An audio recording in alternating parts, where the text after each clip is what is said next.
నిన్న మొన్న పోతుంటే నేను నల్గొండ పోయినా నేను పెళ్ళికి పోతుంటే మిస్ వరల్డ్ కంటెస్ట్ అన్నారు. నేను బ్యానర్ చూస్తే మిస్ వరల్డ్ కంటెస్ట్లో ఎవరి మొక్కలున్నాయిరా అంటే రేవంత్ రెడ్డి, జూపల్లి కృష్ణారావు, బట్టి విక్రమార్క. ఇలా ముగ్గురులో ఎవరు మిస్ వరల్డ్ నాకైతే అర్థం కాలేదు. పేరేమో మిస్ వరల్డ్, చూస్తేనేమో వీళ్ళ ముగ్గురు అందాల పోటీ వీళ్ళకి పెట్టినట్టున్నది కథ.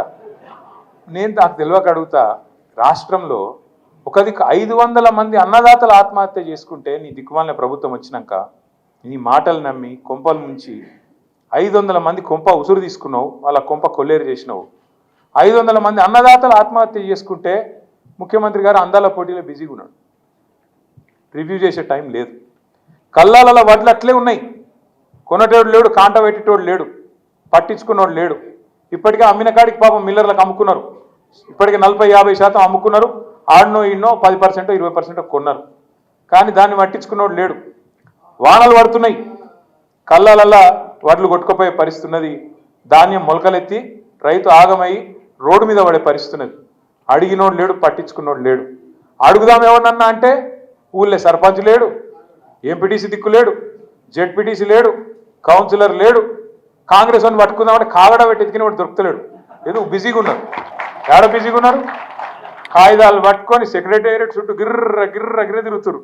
ఏందిరా అంటే ముఖ్యమంత్రి చెప్పిండు నాకు ఓ పని తెచ్చుకోమన్నాడు, మా మంత్రి చెప్పిండు పని తెచ్చుకోమన్నాడు, 4 పైసలు మిగులుతాయన్నారు, ఇక పాత బాకీలు ఏమైనా ఉంటే పాత బిల్లులు ఏమైనా ఉంటే తెచ్చుకోమన్నారు, ఇస్తామన్నారు, కమిషన్లు తీసుకోమన్నారు. ఒకటే పనులు ఉన్నది ప్రభుత్వం మొత్తం, కమిషన్లు కమిషన్లు కమిషన్లు, 20% కమిషన్లు, 30% కమిషన్లు.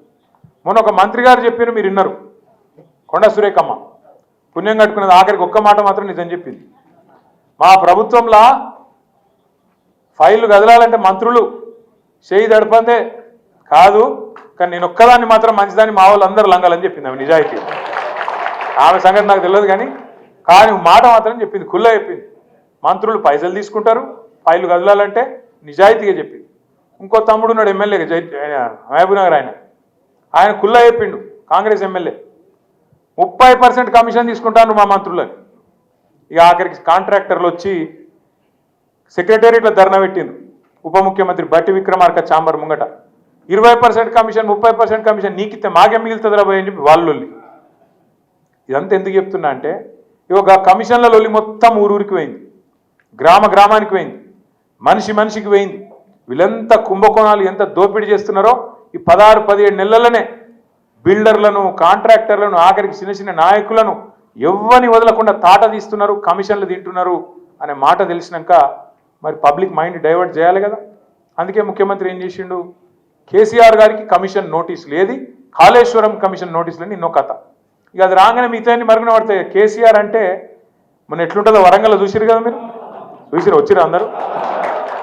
కేసీఆర్ కదిలితే మొత్తం మళ్ళీ తెలంగాణ సమాజం అంతా అక్కడికి వచ్చి వరంగల్కి వచ్చి చరిత్రలో చూడని ఒక అద్భుతమైన మీటింగ్ అద్భుతంగా విజయవంతం చేసినందుకు నిర్మల్ జిల్లా నాయకులకు, నిర్మల్ తాలూకా నాయకులకు కూడా మనస్ఫూర్తిగా ధన్యవాదాలు చెప్తున్నాను.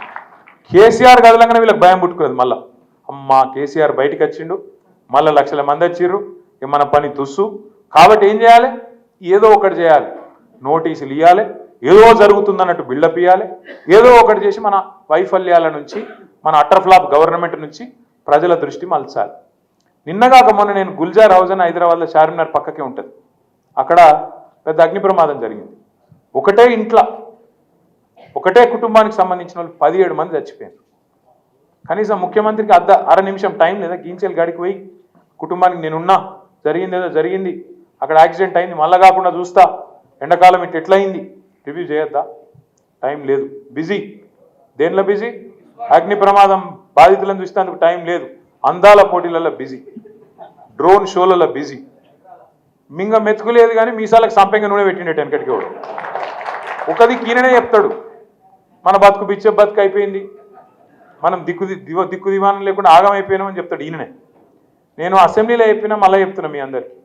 ఆ మధ్యలో ఒక సినిమా వచ్చింది అపరిచితుడు, చూసిరు ఎవరన్నా? అలా ఇద్దరు ఉంటారు, ఒకటే మనుషులు ఇద్దరు ఉంటారు అన్నాడు. వాడు ఇటు చూస్తే ఒక తిరుగుంటాడు, అటు చూస్తే ఒక తిరుగుంటాడు. ఇటు చూస్తే రాము అట, అటు చూస్తే రెమో. రెమో అనేటోడు లంగా, రాము అనేటోడు మంచోడు. అర్థమైంది కదా? రెమో అనేటోడు లంగా, రాము అనేటోడు మంచోడు. ఈ రెమో అనేటోడు ఏమంటాడు, ఏ కేసీఆర్ అప్లపాలు చేసిపోయిండువా, రాష్ట్రాన్ని. మొత్తం దివాలా తీసింది రాష్ట్రం. మన బతుకు బిచ్చ బతుకు అయిపోయింది. ఇక నేనైతే నన్ను పోతే ఢిల్లీలో దొంగను చూసినట్టే చూస్తుండ్రు. దొంగ లెక్కనే చూస్తారు కదా, దొంగను చూసినట్టే చూస్తుండ్రు నన్ను. ఎవరు అపాయింట్మెంట్ అడిగితే వీడు చెప్పులు ఎత్తుకపోతాడేమో అని చెప్పి అపాయింట్మెంట్ కూడా ఇస్తలేరు అని రెమో అంటాడు. ఏది నాకు అప్పే ఉడతలేదు అని రెమో. రాము అంటే ఏమంటాడు, అదే మనిషి మళ్ళా వాడేమంటాడు అసెంబ్లీలో, నేను 1,58,000 కోట్లు అప్పు చేసిన అని. అదే రేవంత్ రెడ్డి రాము రూపంలో అసెంబ్లీలో నేను 1,58,000 కోట్ల అప్పు 16 నెలల్లో చేసిన అంటాడు.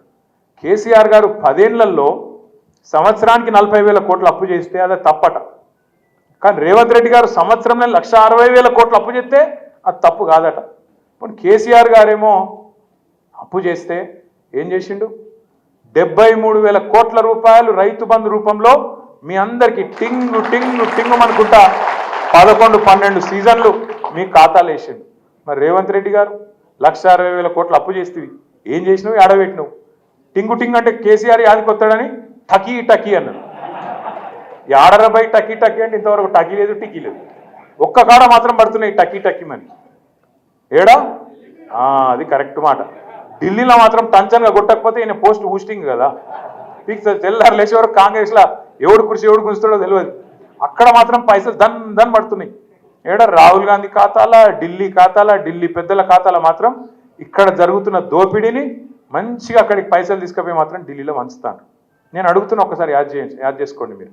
నేను అపరిచితుడని ఉత్తగానే అంటలేను రేవంత్ రెడ్డి గారు. ఓ దిక్కేమో కేసీఆర్ ఉద్యోగాలు ఇవ్వలేదని రేమో అంటాడు, రాము అనేటోడేమో అదే కాగితాలు పట్టుకొని మళ్ళా తెల్లారి కేసీఆర్ ఇచ్చిన ఉద్యోగాలకే ఈయన పత్రాలు ఇచ్చుకుంటా పోదులు కొట్టుకుంటా ఆయన నిలబడతాడు. కేసీఆర్ ఆనవాళ్ళు లేకుండా చేస్తా అంటాడు ఎవడు, రెమో. రాము ఏం చేస్తాడు, అందాల పోటీల కంటెస్టెంట్లను మన సచివాలయం కాడికి, ఆడికెళ్ళి సీదా మన కమాండ్ కంట్రోల్ సెంటర్ కాడికి, ఆడికెళ్ళి మన టీ హబ్కు, ఆడికెళ్ళి బుద్ధవనానికి, ఆడికెళ్ళి ఆఖరికి యాదగిరి గుట్టకు కూడా తీసుకుపోయి, యాదాద్రికి కూడా తీసుకుపోయి మళ్ళా ఆడ ఫోటోలు దింపుతాడు. మరి కేసీఆర్ ఆనవాళ్ళు లేకుండా చేస్తా అంటివి కదా, మరి మీరేమైనా కట్టింది ఉంటే, ఏమైనా పొడిచింది ఉంటే మీరు చూపెట్టకపోయినావు. మరి తీసుకుపోయి కాంగ్రెస్ వాళ్ళం 55 ఏళ్లలో ఇవన్నీ కట్టినామని చూపెట్టకపోయినావు. అయితే అప్పుడు నిజాం కట్టిన చార్మినార్ ఉంది, లేదా మళ్ళీ కేసీఆర్ కట్టినవి తప్ప మధ్యలో 55 ఏళ్ళు ఏమీ లేదు అనే మాట కూడా స్పష్టంగా తేలిపోయింది. ఇంకా ఆలోచన చేయండి. ఈ మనిషికి ఒక వ్యాధి ఉంది రేవంత్ రెడ్డికి, మల్టిపుల్ పర్సనాలిటీ డిసార్డర్ అంటారు. ఒకడే మనిషి 4 లెక్క నడిస్తాడు అంటారు, మనకు ఉంది అది. అప్పుడే ఇట్లంటాడు, అప్పుడే అట్లా అంటాడు. అప్పుడే కాళేశ్వరం కూలేశ్వరం అయిపోయింది, కొట్టుకపోయింది అంటాడు. ఇంకో దిక్కేమో అదే కాళేశ్వరంలో కొండపోచమ్మ సాగర్కి వెళ్ళి హైదరాబాద్కు నీళ్లు తెస్తా అంటాడు. అయితే అదన్న కావాలి లేకపోతే ఇదన్న కావాలి, రెండిట్లయితే. కొండపోచమ్మ ఉన్నదే కాళేశ్వరంలోనాయ, మల్లన్న సాగర్ ఉన్నదే కాళేశ్వరంలోనాయ.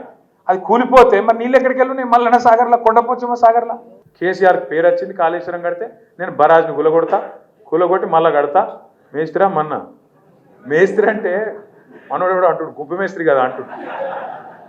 మేస్త్రి అంటే కట్టేటోడు, వీడు కూలగొట్టేటోడు. కూలగొడుతుంది కూడా సెపరేట్ మేస్త్రీలు ఉంటారు. మీరు చూడుర్రి, 17-18 నెలల ఒక్క ఇటుక పెట్టిండ ఎక్కడైనా, కొత్త ప్రాజెక్ట్ ఏదైనా కట్టిండా? కేసీఆర్ మరి 40,000 కోట్ల అప్పు సంవత్సరానికి చేస్తే రైతు బంధు ఇచ్చిండు, కరెంటు మంచిగా చేసిండు, నీళ్లు మంచిగా చేసిండు, ప్రాజెక్టులు కట్టిండు, ఇండ్లు కట్టిండు, ఇన్ని కథలు చేసినావు. నువ్వేం చేసినావు?